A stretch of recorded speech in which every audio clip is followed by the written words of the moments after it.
Hello, I'm Colin B. Bailey, the director of the Morgan Library and Museum in New York, and we're thrilled to be celebrating with our friends and colleagues at the Biblioteca Nationale in Paris. I'm going to talk about one of our best-loved literary manuscripts, Oscar Wilde's The Picture of Dorian Gray. The manuscript, 360 pages, was acquired in 1913 by the Morgan, but after J.P. Morgan had died, it was really the decision of his son, Jack, and his librarian, the first director, Belle de Costa Green. They paid $2,500 for it. It has been digitized. It is one of our best-loved manuscripts. It is known as a fair copy holograph manuscript in Wilde's florid and elegant handwriting. There must have been an initial typescript from which he wrote out very carefully and made changes to the story. This manuscript was then given to a typewriting service called the Miss Dickens Typewriting Service in the Strand. That was then typeset, and another manuscript appeared. He made more additions on this, and this manuscript is now held in the Clark Library in Los Angeles. The novel was commissioned by Lippincott and Company, and it appeared firstly in their magazine in July 1890. Wilde extended it to a slightly larger book which appeared in 1891. It was immediately highly controversial, but it established his reputation as a great prose writer and would include many ideas that are explored in his wonderful plays, The Importance of Being Earnest, Lady Windermere's Fan. We have the earliest known draft for this famous and groundbreaking novel. It tells the story of a young and incredibly beautiful young man, Dorian Gray, who is beloved by male society. His portrait is painted by his friend Basil Hallward, and he is introduced by Basil to the older, aristocratic, and much more experienced Lord Henry Wotton. Wotton and Dorian engage in a life of the senses, experiencing everything they can in art, life, literature, and love. But Dorian becomes a sinful and immoral young man, and he makes a sort of Faustian pact.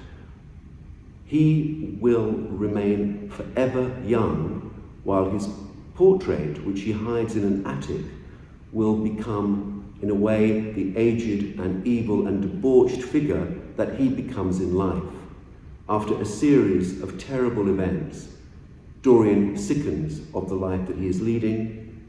He goes up to see the portrait, which is now gruesome and corrupt. He takes a knife and slashes the portrait to bits, and then is found by a servant in this room, lying dead on the floor, himself now aged and evil and corrupt, while the full-length portrait is miraculously returned to its pristine beauty. Wilde was exploring ideas of sensuality, of sexuality, particularly of male sexuality, as well as the aesthetic ideal.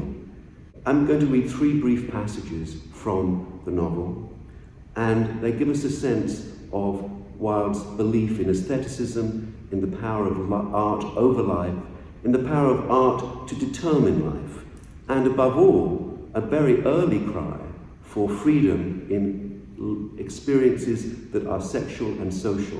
My first quote is about the nature of the portrait and the artist.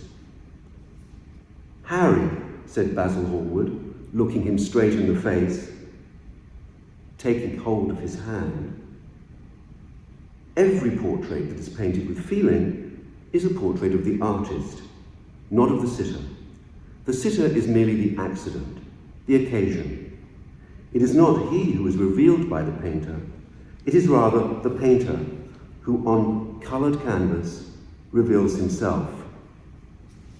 The reason I will not exhibit this portrait is that I am afraid that I have shown with it the secret of my own soul."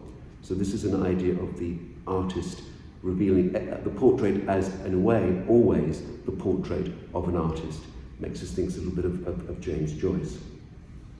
My second quote comes from the second chapter of the novel. We are punished for our refusals. Every impulse that we strive to strangle broods in the mind and poisons us.